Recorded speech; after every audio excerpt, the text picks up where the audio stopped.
Okay. So, we have been discussing about the description of a Jambudip right now. So, Jambu is a fruit. Why it is Jambudip? It has been described the jamun fruit, and Jambu also means a mango. So this island, it has been described that the mango trees and the jambu trees are so big that fruits coming from the tree of those jambu trees create a river now. So there is a river made out of mango juice, and there is a river of jambu. So therefore it is called the Jambudip, because it creates a river of Jambudip. And we were talking about how the different avatars appeared in a different platform of this Jambudip. And so far we have discussed about how many? The Mataji who took our notes are not here today. Where is Mataji? I think Hema Mataji, that's what name is? Oh, there is some program?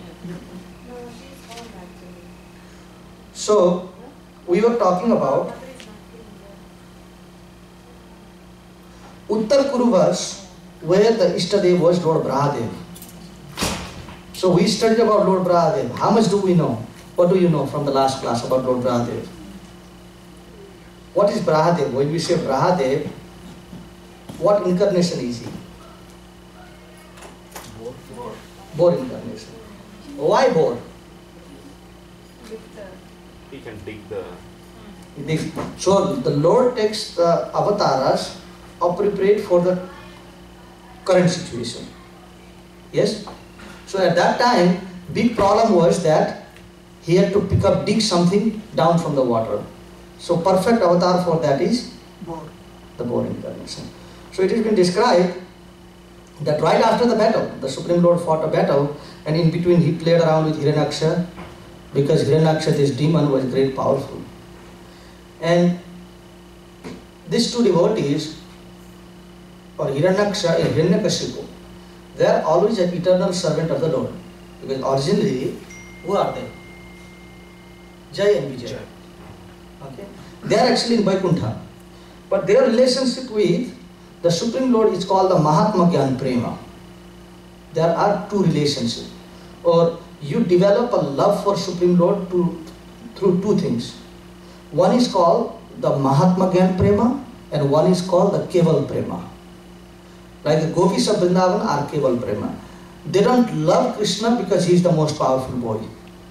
They don't love Krishna because he is the Supreme Personality of Godhead. Why do the gopis love Krishna? Is it because he is Supreme God? Do they ever know that he is God? And sometimes when Krishna tries to show them that I am God, do they accept the fact? No. So therefore, their relationship with Krishna is based on knowledge or just love. What is it? Love. So therefore this is called the Keval Prema. One way you can understand or have Krishna is through the process of Keval Prema. What does Keval Prema mean? Only love. Okay? And another part that you can understand God, in most of the cases that's what happens, is called the Mahatma Gyan Prema. Mahat means? Glories of Krishna. The great. Yes? Gyan means? The knowledge. After understanding the greatness of God, you want to get to Him, or you want to accept God now, because you know how great He is. Okay? It's just like, what is the closest relationship? Say, who is the most closest person in your family life? A wife, children, or your co-workers? Who are you very close with? Wife, children, or the co-workers? First mother and then wife. Shadi tak mother. Okay. So again, if that's the way you are going to take, in a motherly relationship, is there anything called a Mahatma Gyan Prema? I will love my son only if he is very great. Yes or no? No. No. So this is Keval Prema. Now once a dedicated wife married to a husband, her relationship with her love with her husband is going to be based on how great educated is he, No. or based on just a love and affection. Just the love. Just a love and affection. Now, if we consider the first part, that we say, yes, I would have loved you more if you are educated. Then the entire relationship is messed up. If that becomes the platform, then everything is messed up. Because there is always, more and more to learn. Isn't it? So therefore, you will always judge. Yeah, yesterday I did not meet a guy who was so educated, so you are better than the yesterday's one. But today in my office, I talk to the guy who was more educated than you. I expect you to be more than him now. So that is not going to have any relationship. So what is better? The relationship that takes birth from only love, or the relationship that is taken birth from the conception of awe and reverence? What is better when it comes to love? Now say that this is in our part. In Krishna's part, what do you feel better? If Krishna begins to love you based on how qualified you are, what do you prefer? That he unconditionally loves you, or he loves you based on your own qualification? What do you appreciate more? Unconditional. Why? If Krishna begins to look at education, do any of us get there? No. So therefore, the unconditional love is always better. So therefore, the love of gopis is always considered better, because they were never conditional. But here, these two people that we are talking about, they are called the Jai and Vijay, who are considered the bodyguards. Now, you think that anybody is going to attack the Supreme Lord? Like if Krishna is sleeping or Lord Vishnu is sleeping in the water, in the top of Sheshnagas, being guarded by 1,000 hooded Sheshnagas, you think there is a chance that God will be attacked if the bodyguards are not there? No. Why then bodyguards are there in Krishna's Dham or Lord Vishnu's Dham? Why bodyguards? That's a formality. There is no formalities. In Krishna's world, there is no formalities. When Krishna wants to do something, he has married 16,800, how many wives? 16,108 wives. What is the formality there? Anybody marrying that many women, what type of formality is he following? No formalities. So for him, first principle is protecting his devotee becomes the all formalities. Now in this case, Jai and Vijay are to show us that does not matter how we want Krishna. Even if we say, Krishna, I want to be your bodyguard, there is always a space for him. Now if we say, oh Krishna, I want to be your mother, he won't say, nahi, Yashoda Maiya ko le chuka hu, or I have already accepted, Mother Yashoda, you can't be my mother. So in a relationship to Krishna, it's just that we have to desire and we have to be sincere about it, and we have to practice our devotional service such a way that we make ourselves qualified to accept Krishna. But Krishna will always be there. So in this way, these are the two devotees who did so much of bhakti. They came to center all the time, heard Srimad Bhagavatam, but at the end, when their life was perfected and they became a nice devotees, they asked Krishna. Krishna said, what benediction you want? They said, we want to be your bodyguard. Can we? So it might have been a skinny guy like me that they were originally, before they became a bodyguard. But the Lord says, okay, come, no problem. But now, being in that spiritual world, they are a little bit too tired.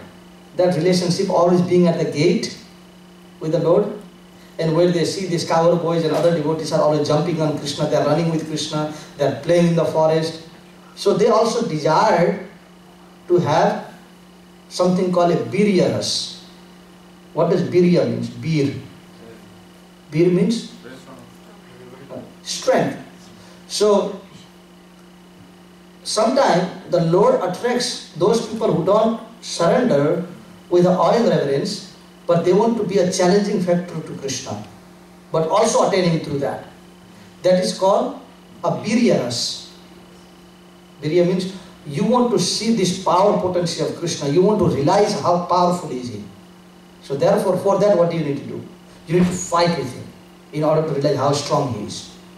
So therefore, these people desired to be the part of this birya ras. So whenever now Lord comes down to fight with Hiranyaksha, first of all he has to make Hiranyaksha feel that the Lord is powerful, isn't it? So for first 28 days, they fought so much. the Hiranyaksha was giving a good challenge to the Lord also. He was making few strikes here and there. So the Lord was getting hurt all over the place. It's like, can you fight with a person who can't even punch you once? Like you are the one that is punching him all the time. Pooh, pooh, pooh. Then what is the point of fight? After some time you will surrender. So therefore, the Lord also likes to enjoy the biryarans. So whenever he is fighting with the demons, you always hear about the good match. How that this guy hit the Lord and the Lord hit him back, and after fighting for 28 days, the Lord decided, no, about it's too much now. I think we should bring this to end.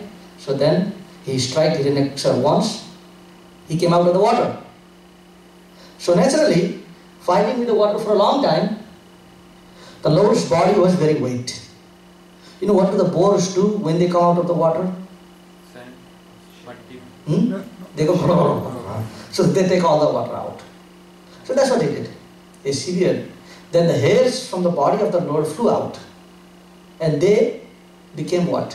Kusha grass.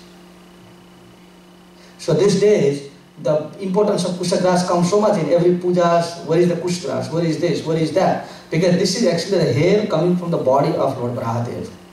So therefore, officially when you want to go for the meditation part, you need a kusha grass mat. Whenever you are doing the deity worship, you have to be stepping on the kusha grass mat.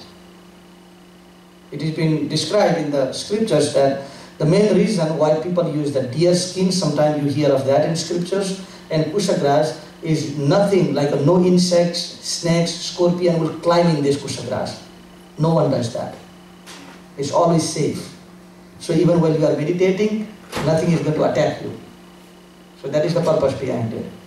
So after the pastime of the boar incarnation, we hear about the 8th incarnation of the Supreme Lord, and he comes into the tract of land called the Kim Purush Varsh. Kim Purush Varsh is Bharat Varsh. Bharat Varsh, the name of the Bharat is also known as Kim Purush. Okay? So the Ishtadev of Kim Purush Varsh is Lord Ram. And who is the worshipper? So there is a Lord and there is a devotee. Now who is the worshipper? Hanumanji. Hanumanji. So Hanumanji is the worshipper. So Hanumanji is worshipping. So it has been described that there are two reasons why Lord Ram, two teachings to be learned from Lord Ram being in this world. So what is the desire of Lord Ram? What happened from the beginning of Ram's life? What happened? If you analyze it, that Lord Ram is born. Yes? Right in between, Maharaj Dasrath had a big dreams about what he wants to make Lord Ram. And what happened? Somebody came and took him away. Who was that? Vishwamitra. Okay? So right from beginning, he had to go with his brother to forest, to Vishwamitra. And how was his first part of his travel forest? On foot. Enjoyed, very nice. They went in foot, they visited all the holy places, because that was the desire of Lord Ram. The beauty of Dham Tirtha. What do you gain and how to go for a pilgrimage? No problem, absolutely no problem. Isn't it? He went everywhere, he protected the Brahmanas, he went from Setu Bandhan all the way to Kanyakumari. And after he reached Kanyakumari, then there was a news. And what was the news? The news was that Maharaj Janak is doing a sacrifice. So Vishwamitra insisted that we need to go because this is a great king, my dear Ram. We need to go here. So he insisted. So before even coming back to Ayodhya, Vishwamitra thought, I have already taken them around. It has already been quite a few years that he has been away from home. So now he is to get married. He is 17 years old. Maybe I should take that responsibility. I will find him a girl also. So then Vishwamitra heard of the Swayamvar. So he brings them there. So now he comes home. After he comes home, there is again a plot made in order to send him back to the forest. So already spent such a long time in the forest. And he comes back to the house. Then by the time he comes back, there is a big plot made that how Ram should go back to the forest. So first time he went with who? Vishwamitra, Rishi. Now second time goes with who? Wife. So Srimad Bhagavatam says that. He says, if you are going to be traveling to Tirtha Yatras, better not carry your wife. Because Tirtha Yatra means one pointed. That you have so many ideas of, I want to go here, I want to go there, I want to go there. So Ram had all those ideas in his head. In between, Ravan comes and takes Sita away, all his plans are destroyed, then he has to go back to Lanka to fight. Because right from beginning, when he was told that you might have to go to forest, he said, I'm so lucky, because I was born to have a Rishi Sangha. I always wanted to go and associate with the great sages. Now, the arrangement is made for me. I didn't have to be in house. I can go to the forest. But then he begins to teach that if you intend to go for a pilgrimage and you want to carry a luggage with you, it will never happen. It is going to be a source of anxiety for you. So right from the day he traveled with Sita to the forest, there is a problem. Like Lord Ram wanted to go to certain mountains to visit, but he used to say to Sita, are you okay? She said, no, my legs are hurting. So he has to stop from going there, because Sita's legs were hurting. So later on, it has been described, right in Srimad Bhagavatam, that Ram says, I actually explained, Lord Ram said, that those devotees who are really trying to attain the ultimate success of Sadhu Sangha and Tirtha Yatra, make sure you use your brain before you get married, because all these things are not possible. So Lord, by his life, he showed that how difficult it is. If you are going with a big luggage, big family, and you still have a dream. I used to remember that before I was married, every 6 months I was in Vrindavan. Every 6 months, I did my Bhajamandal Parikrama, everything. And after I got, married, it has been 6 years, I have just got once in between. Nothing works out. So, that's what the teaching of Lord Ram is. Now, the scriptures explain that when Lord Ram comes, he says, the word Ram itself is the most purifying syllable of the word. What does Ram means? Ananda, pleasure. Now it comes from the word Raman. Ramata. It comes from Raman. Raman का शब्द क्या होता है? What is Raman means in Hindi? जो हर जगह रम रहा है. जो रमता है. बोलते हैं क्या बोलते हैं? What do they say in India? क्या रमता साधु? बहता पानी? Sadhu means to be Raman. So Ram means one who is always happy and jubilant in any situation. So simply by uttering this name Ram, one becomes completely satisfied in life. So therefore, Hanuman says, who that is burning with the existence of the material world, we deny accepting Lord Ramchandra. Who, with any desire of salvation, will deny accepting him. Just like it has been described that those people who accept another process, rejecting the process of Raman, like Krishna's name is what? Radhika Raman. So this Raman Sabda is there always. So those people who are trying to do any good to themselves in a life, who can achieve any happiness by not accepting Lord Ramchandra. Hanuman is challenging everyone. Who you try, I will see how you are going to be successful. So therefore, existence of Ram is for Sarve Ramanti, to make everyone jubilant. Just like sometimes the objects don't have to be. The understanding that people have is, in order to have the good result, the process has to be hard. Isn't it? So sometimes people say, like, the logic that we follow is, if you don't study very hard. How are you going to make a good money? Isn't it? So concept of studying hard to make a good money is there. So everyone follows that. But who are the biggest, most richest people? The people who are the hard workers, or the people who, basically had no studies and opening the business this stage? All the drop-offs, isn't it? Yeah. So the point is, we are not talking about anyone's drop-off here. So the part is, the happiness does not really rely in a hard working all the time. It can be an easy process. So therefore, normally, when somebody says to you that you say, "Oh, Panditji, there are so many difficult situations going in my house. I'm, facing the hard part in my life. What do you want me to do?" If somebody says, "Okay, 15 दिन तक कुछ भी मत खाओ. For 15 days, don't even drink water." Okay? Then you have to stand in one toe.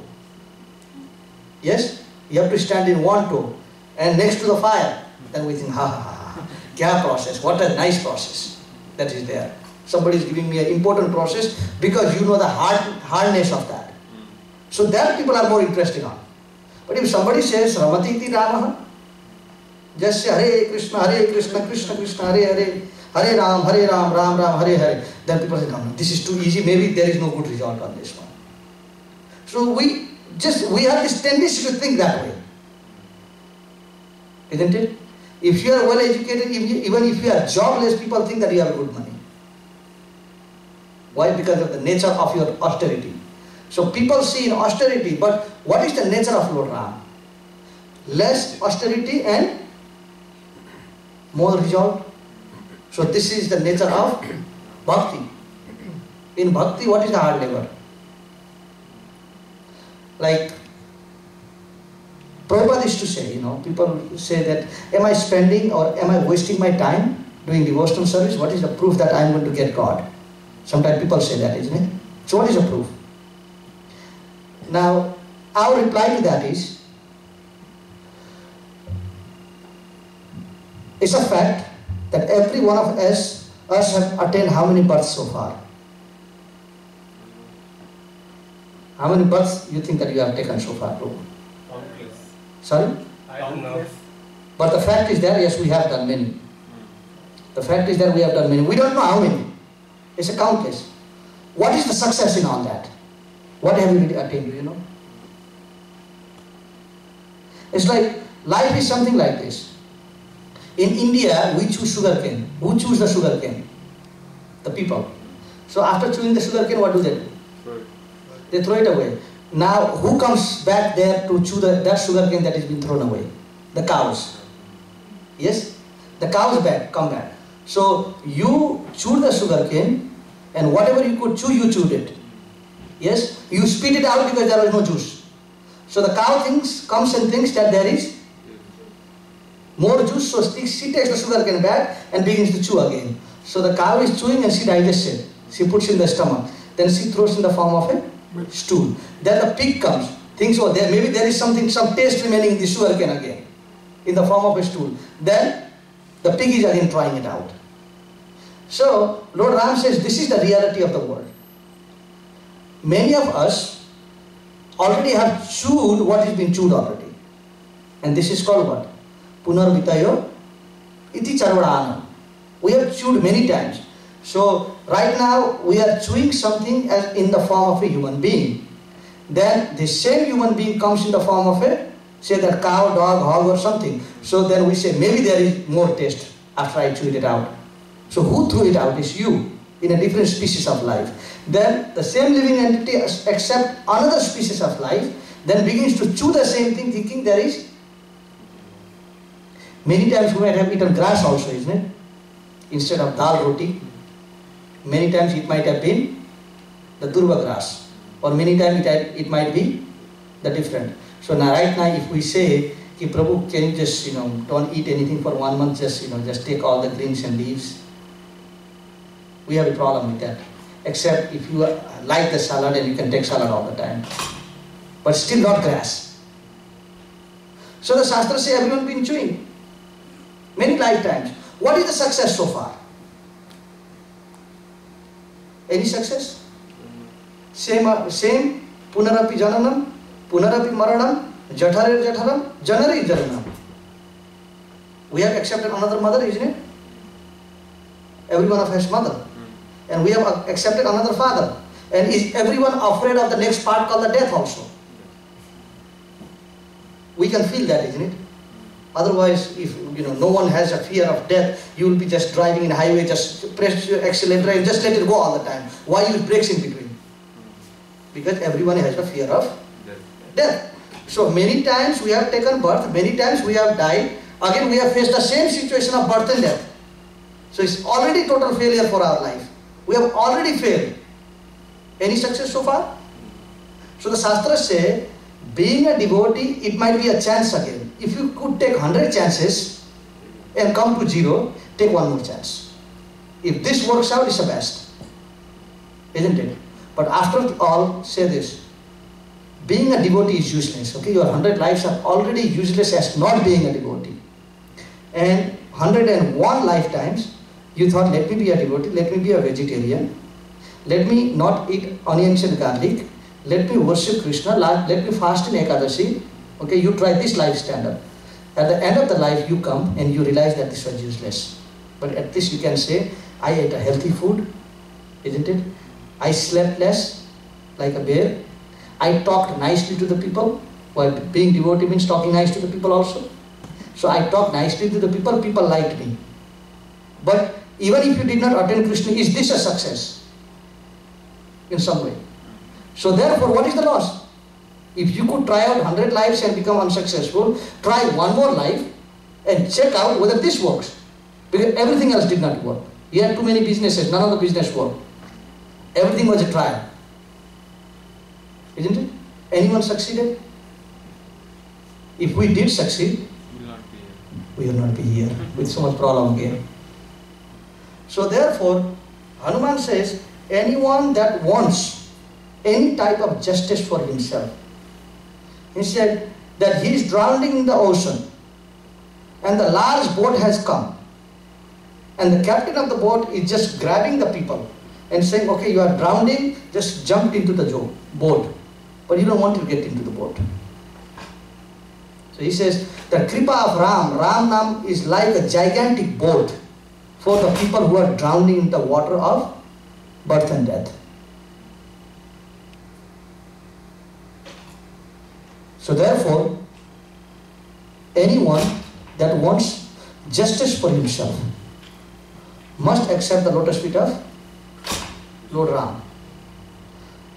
Now you might say, what is the difference between Lord Ram and today is a glorification of Ram, so I did this. Then where does the knowledge of Ram and knowledge of Krishna stand? Anyone knows the distinction between these two personalities? It's not two personalities. It's the same personalities. Okay. So most of the time, some of us are understood in one feature. Just like in your office, no one calls you Baba. Does anybody call you Baba? So you are Baba only in one space. And in the office you are something else. It's the same person. And if somebody calls you Baba in the office, will you like it? Although that is your favorite title you like. Instead of saying Sir, and if your children call you Sir from tomorrow, you have a big problem with that. Although it's the most likening word. But in some spaces, you don't really want to be called. So according to the scriptures, that up to Satyayug, the name of Ram always came first in a chanting of holy name.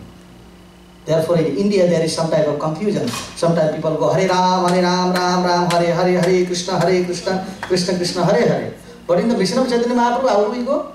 Hare Krishna, Krishna Krishna, Hare Hare, Hare Ram, Ram, Hare Hare. Why the change? If you analyze it, what is Lord Ram? When you talk about Lord Ram, what do you think of it? Maryada Purushottam. He has some Maryada. Okay, standard. And when you hear about Krishna, any standard? No standard. As I said, only one qualification for Krishna. What is that qualification? Rupa Goswami uses very nice term. It says you pay 10 price for Lord Ram. You pay 1 price for Lord Krishna. And that 1 price for Lord Krishna is Lolyam cha api mulyam. What does that mean? भगवान कृष्ण के पास जाने के लिए मूल्य क्या चुकाना है आपको? What price do you have to pay to surrender to Krishna? What price?